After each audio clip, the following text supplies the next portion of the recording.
Assalamualaikum warahmatullahi wabarakatuh.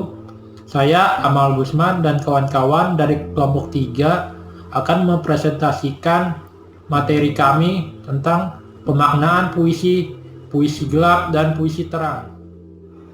Pengertian puisi, secara etimologis istilah puisi berasal dari bahasa Yunani, yaitu poema atau poesis, yang berarti pembuatan. Sedangkan dalam bahasa Inggris disebut poem atau poetry, yang berarti membuat atau pembuatan. Nah, karena lewat puisi pada dasarnya seseorang telah menciptakan suatu dunia tersendiri yang mungkin berisi pesan atau gambaran suasana tertentu, baik fisik maupun batiniah. Selanjutnya ada definisi puisi menurut para ahli. Yang pertama itu definisi puisi menurut Waluyo. Waluyo mengemukakan bahwa puisi itu adalah sebuah karya sastra dengan bahasa yang dipadatkan, dipersingkat, dan diberi irama dengan bunyi yang padu, serta pemilihan kata-kata yang kias ataupun imajinatif.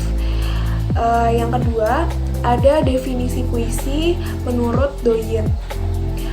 Pada hakikatnya, puisi itu adalah ungkapan perasaan atau pikiran si penulis.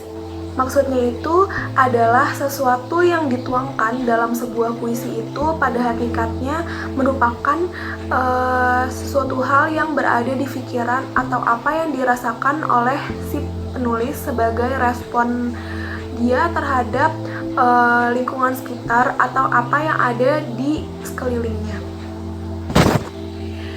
Yang ketiga, ada definisi puisi menurut Sumardi dan Zaidan. Puisi itu adalah sebuah karangan bahasa yang khas yang memuat pengalaman yang disusun secara khas pula. Nah, pengalamannya itu merupakan pengalaman batin si penulis.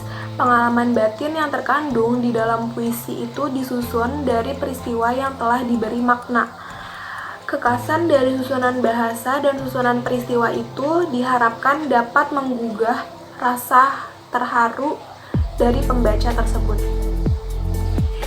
Yang keempat, ada definisi puisi menurut Hudson. Hudson mengungkapkan bahwa puisi itu adalah salah satu cabang sastra yang menggunakan kata-kata sebagai media penyampaiannya untuk membuahkan ilusi dan imajinasi. Baik teman-teman, saya akan menjelaskan materi selanjutnya, yaitu materi pemaknaan puisi. Pemaknaan puisi itu berarti memberikan makna terhadap puisi ataupun memahami puisi tersebut, yaitu mencoba menemukan makna puisi yang terkandung di dalam puisi tersebut, yang berupa tema, amanat, ide, ataupun pengalaman penyair yang disampaikan melalui unsur-unsur puisi seperti diksi, bahasa kias, bunyi dan irama citraan, gaya bahasa, maupun sarana retorika.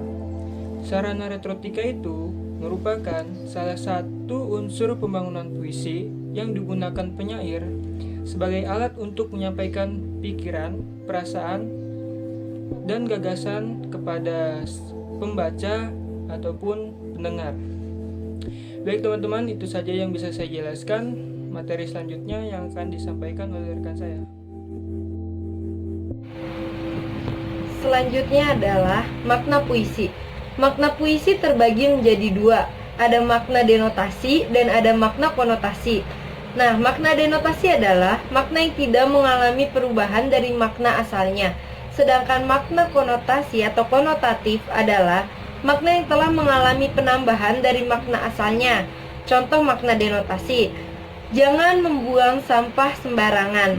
Nah, kalimat membuang sampah itu mengartikan bahwa tidak boleh membuang sampah selain pada tempatnya.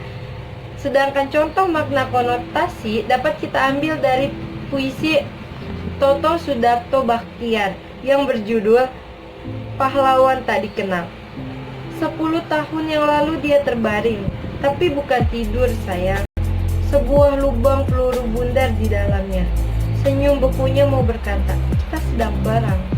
Nah, dapat digarisbawahi dia terbaring tapi bukan tidur. Itu memiliki makna lain yang mengartikan bahwa meninggal atau mati. Jadi bukan tertidur pula seperti biasa pada umumnya. Seperti itu. Assalamualaikum warahmatullahi wabarakatuh. Saya Adi Saputra. Saya akan menjelaskan tentang pengertian puisi gelap. Puisi gelap merupakan puisi yang banyak mengandung majas, kias, dan lambang yang bersifat pribadi, sehingga sulit untuk dipahami maknanya.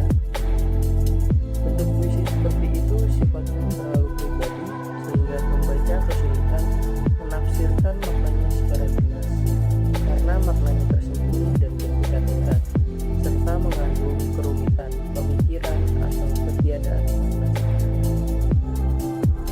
Dalam puisi gelap ini, penyair sengaja menyatakan suatu maksud atau pengertian dengan menggunakan lambang-lambang, kiasan-kiasan, bentuk topografis, dan dengan menggunakan kalimat yang tidak langsung menyatakan maksudnya. Kata-kata yang digunakan pada umumnya adalah kata-kata yang disertai konotasi dan memakai simbol-simbol pribadi. Saya Miftahul Jannah. Saya akan memperlihatkan contoh puisi gelap yang berjudul Ibu Lepaskanlah Bayang-Bayang. Kentut dong.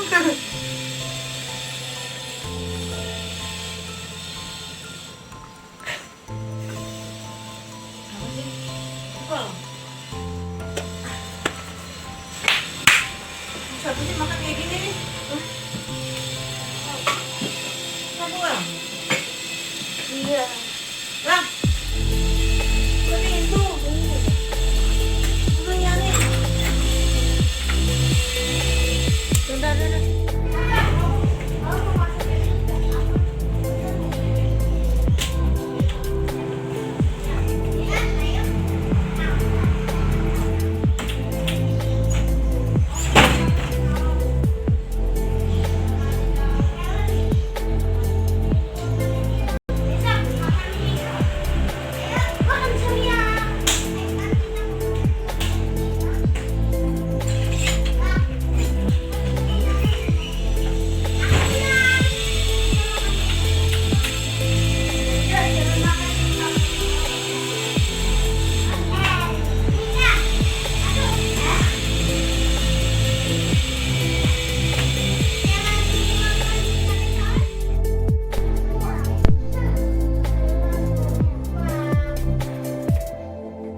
Assalamualaikum warahmatullahi wabarakatuh.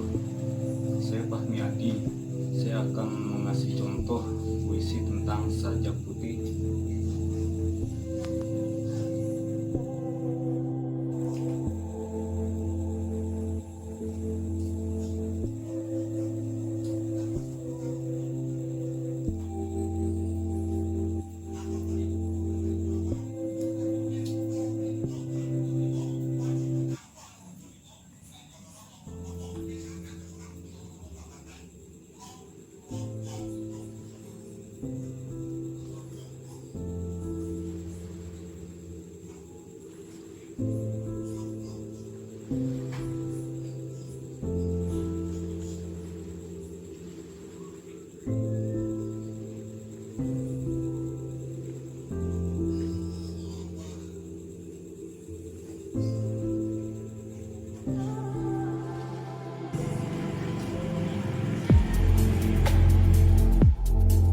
Saya akan menjelaskan puisi terang atau puisi prismatis.